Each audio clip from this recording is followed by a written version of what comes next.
I think the actual ending to the show is discovering that Dexter hasn't actually killed himself, that he's found a punishment even worse than that. The one thing throughout the series that he has longed for more than anything has been human contact, and he has given himself a life where he completely denies himself that.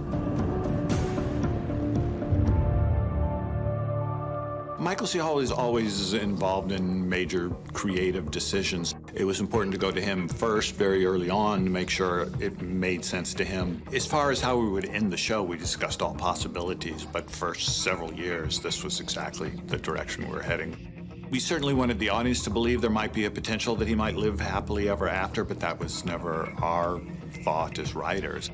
It would have felt uncomfortable to do a show about a serial killer where he gets to walk off into the sunset. Just makes you wonder what kind of message you're sending out there, and it just didn't feel natural to the character. For so long, all I wanted was to be like other people, to feel what they felt. But now that I do, I just want it to stop. Dexter's Achilles heel was his desire to be human and his desire to be like other people, and that was more fully realized in the relationship with the son and his relationship with Hannah. In the final moments of the show, he is so close to becoming fully realized, becoming fully human, which is why he makes the ultimate decision to sort of sacrifice himself for those that he loves. The one thing that he's always wanted most, he can almost have, but yet he can't. It's his humanity that keeps him from becoming human. The most humane thing he's actually ever done in the series is probably disappear. I just want to tell you one last time that I love you. I love you too. I want you to remember that every single day until I see you again. Daddy loves you.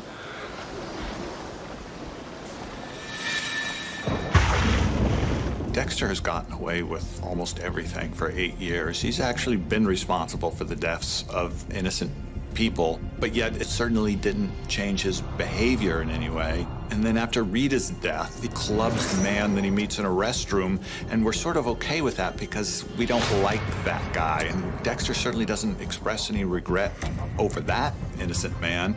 And then certainly the death of LaGuardia, and it felt like it would just take something as important and as personal as the loss of Deb. He mentions in the pilot, if I could love anyone, it would be my sister. We wanted him to have to kill the one person that has meant the most to him throughout his life. Taking Deb out to sea and burying her in that way, it is the only way he's ever been comfortable with death. The one and only time we ever see Dexter cry is when he is on the boat holding Deb's body. And I think he feels that he is as responsible for her death as for any other, and it just feels the natural thing to do. I don't think we ever considered having Dexter kill himself because no matter what, he is still this sort of psychopathic survivor. I mean, if you wanted, Dexter could have simply turned himself in at the end. He could have actually killed himself, but he doesn't, which also says something about him, and it makes you kind of wonder, is he going to live to kill another day? Just how human did he really become in order to make that decision?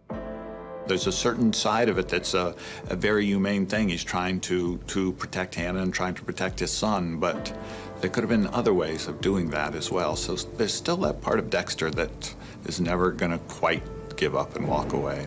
We had been very selective and very secretive about who the script went out to, so most of the copies that went out had so many scenes excised that people were unaware of what was going to happen to Deb and unaware of what was going to happen to Dexter. So for most of the people at the table read, this was the first time they were hearing most of the stories. You could look around and see in a lot of people's faces that, you know, these were their final scenes and they were sort of affected by it. Shooting the final episode, there's always a certain sadness to it because anytime, you know, one of your characters finishes the final scene, then, you know, that's it for them. And so it's like every couple days you would be saying goodbye to another very important member of the cast until it just kept dwindling down until all that's left was Michael. What was interesting for me was that in some of those final scenes, Michael brought more emotion to the character than he had ever brought to Dexter before, and I think it's very effective because you actually do see the human side of Dexter for some of the very first times.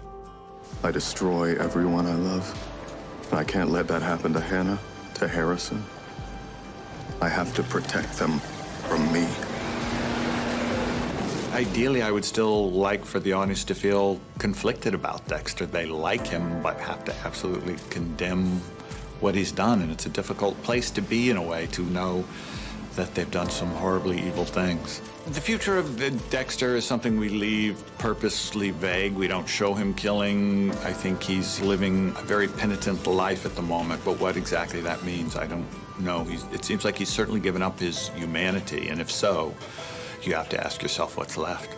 I'm absolutely expecting mixed reactions from the fans. Some people will like it, and I know some people hate it. Some people think Dexter might be capable of living happily ever after, and some think, no, he needs to be punished, but yet we don't really do either of those. We sort of land in some sort of strange otherworld with Dexter.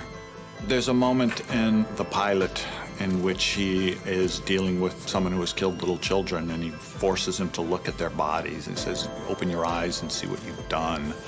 And that's where Dexter comes to in this final episode, is that he is finally opening his eyes and seeing what he has done. It's a full evolution of finally looking at himself with clear eyes.